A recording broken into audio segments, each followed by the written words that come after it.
This is my entire e-commerce journey from A to Z in 10 minutes. How I made $10 million in e-commerce revenue, and I sold my brands at the beginning of this year. So let's begin.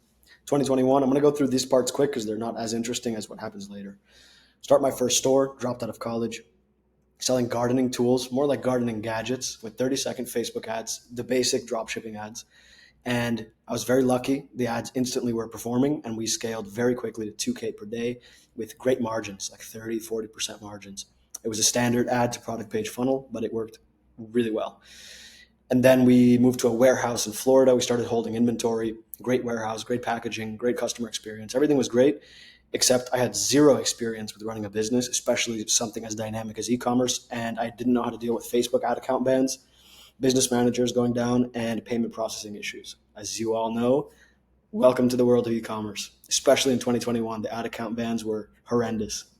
The store kind of fizzled out. The ads never dropped in profitability, but my infrastructure was so weak that every time I tried to get the ads back up, Facebook would just shut me down, and I didn't really have anyone to process my payments because Stripe and PayPal were just holding, 10, 20% of everything I process if they were letting me process at all.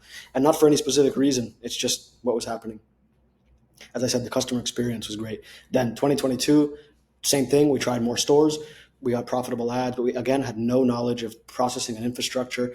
We didn't really know that we could just reach out to people that they would help us. We thought we had to do it all on our own. So started to kept getting a lot of holds, processors holding our cash, sometimes up to six figures in cash. And with a business where the cash conversion cycle is so tight, when you get a hold after a weekend, that could be like all your cash. So it's really hard to operate that way. Had to go into debt, got into a lot of debt actually, because again, we thought, oh, the processor has our cash. We can just eventually get that and pay off all the debt. But then, as you guys know, if you have experience with some of these processors, they'll say 6 months or 3 months, and then the time comes and they say, okay, we're going to keep reviewing it. And they're holding your money, putting it into T-bills or whatever they do. And I didn't know that I could work with a legal team like I do now and actually get my money from these processors the right way. Meanwhile, we start to figure things out. We start to get our money from the processors. We start to work with private processors, not with Stripe and PayPal. And we get up to doing around 50 to 100,000 a month in revenue with pretty decent margins. We get on TikTok ads right at the beginning when they first launch, and we crush it. We had 1 month where we did 450,000 at the end of 2022. So now we were starting to get our groove back. We start to get into six-figure months. Again, still running standard dropshipping stores, add to product page. But now we're starting to learn a little bit more about how to figure things out when it comes to infrastructure. And then the magic happens. I discovered that I can use direct response and copywriting in e-commerce.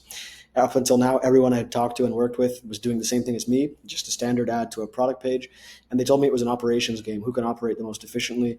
Who can, test the most ads is going to win. There's really no room for copy and direct response in this game. Well, I decided to test that out myself, finally. And I started with advertorials. So instead of running straight to a product page, I put an advertorial between, and it crushed it. The results took off. Products were running at 40, 50% net margins. And it was amazing. And then I decided to test VSLs. And that was what changed everything. My first VSL I wrote it while I was in Budapest. And it was a 5-minute VSL. It took me like 10 minutes to write it in a Google Doc, because up until now, I was still obsessed with copywriting and direct response. I was so passionate about it. So I was always studying and learning. I just didn't know I could use it for e-commerce and dropshipping. So I was good at it, but I had never used it. So I wrote this VSL. Turns out it was very good and instantly profitable, highly profitable. And we scaled this new brand. It was a health pain relief brand from 0 to 150,000 a month in the first month that it started. And then our processor said, stop. What the hell are you doing? How did you do that? Why are you scaling so quickly? This is suspicious. You need to put a pause on this. You can't go past 150. Then after a lot of negotiating, they let us go to 300. And the ads could handle it, the funnel could handle it, but the processor was just, and understandably so, suspicious of who are these guys that have, pretty limited processing history compared to the kind of scale that they're doing. And they're scaling so quickly. So at 300, they said stop again. And we finally got up to 400 and 500. And we did it the whole time having a 10% hold. So if we made, 20% net margin, because while you're scaling, your margin is usually lower, right? If we had a 20% margin, the processor would take 10%.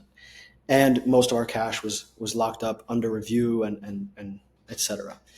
So what really was the issue is that my customer acquisition skills were way beyond my ability to operate a business like e-commerce. It's an intense and operationally complex business. And I still thought that I had to do it all on my own. I didn't reach out to people. I didn't ask for help.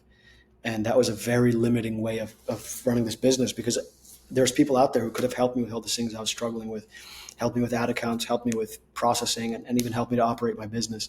But for some reason, I felt like I needed to do it all by myself, and that limits the business significantly. So even though I could, create the ads to make 1 or 2 million a month, I did not know how to operate a business, an e-commerce business doing 1 to 2 million a month.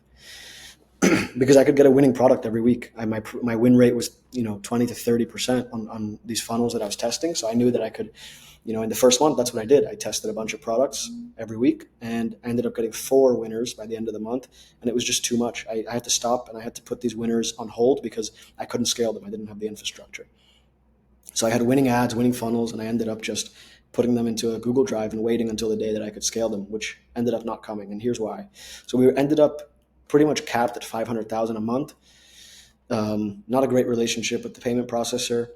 Again, all our rates, our refund rate, chargebacks, et cetera, were all very healthy. But I guess that because of the limited processing history compared to the amount of scale we wanted to do and how quickly we were scaling, they were uncomfortable with it.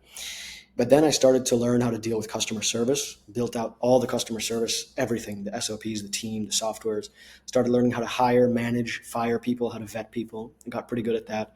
Learning all the softwares, stepping everything up to the next level. And then life happened, as these things go. So my store was doing around 500,000 a month with pretty solid net margins, around 30%. I was finally getting in my groove, becoming very comfortable at leading. My team was on board. They were very high performance people. They would check in early, leave late, self-starters, resourceful, very smart, and everything was looking really good. A great operations manager was my right-hand woman, and a great customer experience manager was also on the team, and they were just kind of handling the things that I was not so good at.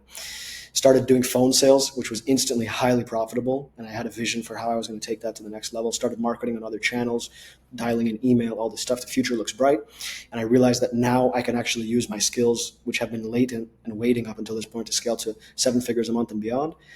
And then life kind of smacks me in the face. My father, unfortunately, was diagnosed with terminal cancer, got very sick.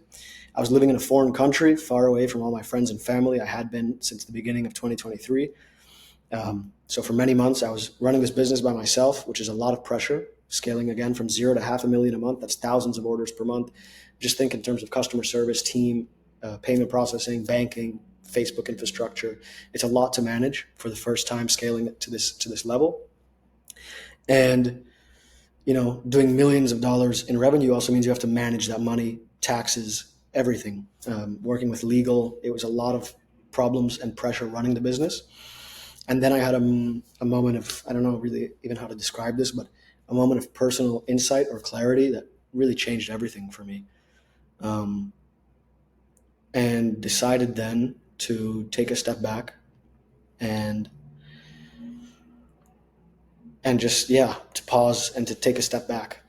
So I decided to sell the brands as quickly as I could. So I sold my brands over the next few months, and I decided to take some time off, clear my head, kind of get back to my center after all this craziness over the last 3 years since leaving school, traveling, exploring, building businesses. It's a lot of pressure, which I love. I mean, it's my thing. But in this year, it kind of all came together and was really overwhelming. And I'm still pretty young, so I was definitely even younger then. So I took some time off, and now we're back big time. So learned a lot of lessons, and now we're coming back. New partnerships. The goal, what I'm really doing now and working on now to expand, is I want to do things similar to what Peter Kell did with Miami MD. If you guys are familiar with that, he was a very skilled marketer and customer acquirer. He partnered up with a skilled and experienced operator, and they built from 0 to 4 million a month within 1 month. And now I think they're doing much more than that. And it's very simple. With one VSL, they scaled that business. But instead of traveling the world after building that one funnel, I want to build the next one and the next one and the next one, because I don't see why not.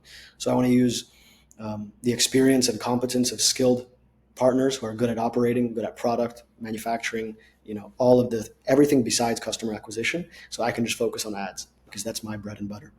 I'm sharing everything I know now because that just feels right, and that's what I've always wanted to do, really. And it's a great way for me to also connect with the kind of people I want to partner with. That's why I made my school community. That's where I can just go way more in depth than I do on YouTube. And that's where, I can make the kind of relationships that are leading to these partnerships, which is pretty awesome. So building big brands and also doing consulting as well for other e-commerce businesses. Specifically, of course, I know a lot about the entire process, but specifically for customer acquisition, because that's where I think I have the most skill and talent and understanding. So I'm going to continue to make these videos, share everything I know.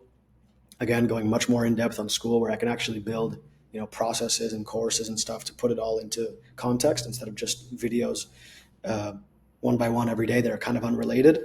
It's more systematic, so you can understand the whole process. So that's kind of what I'm up to now. Just enjoying experimenting, making a video a day, and seeing what happens. And meanwhile, building my businesses, running my businesses as well. So I hope you enjoyed. I don't even know if I'm going to post this.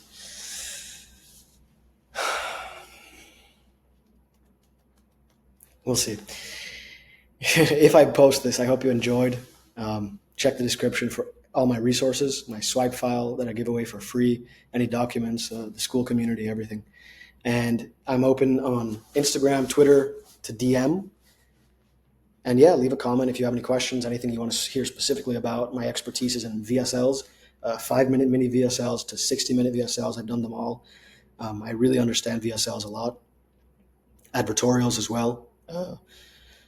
Anything advanced copywriting, direct response. I feel I have a deep understanding of these things. And that's why I scaled to $500,000 a month and could have, I believe, gone far beyond that. And now going beyond that is, even though my operational skills were so lacking, is because I had such a deep understanding of direct response and copywriting, and I applied it to e-commerce, which is, in my opinion, right now, one of the best ways to apply those skills, e-commerce and software.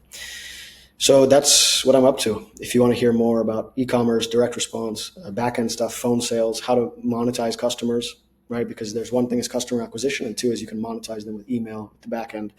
There's abundant opportunities there, kind of like the stuff Neuro is doing with paid groups and apps and services, coaching. So there's a lot of opportunity, and I have a lot more experience now being involved with a lot of that, being involved with a lot of consulting over the last few months. Really opened my eyes to a lot of stuff, and also now implementing all of these things in my own brands. So I hope you enjoyed. Peace out. Take it easy. Have a good day. See ya.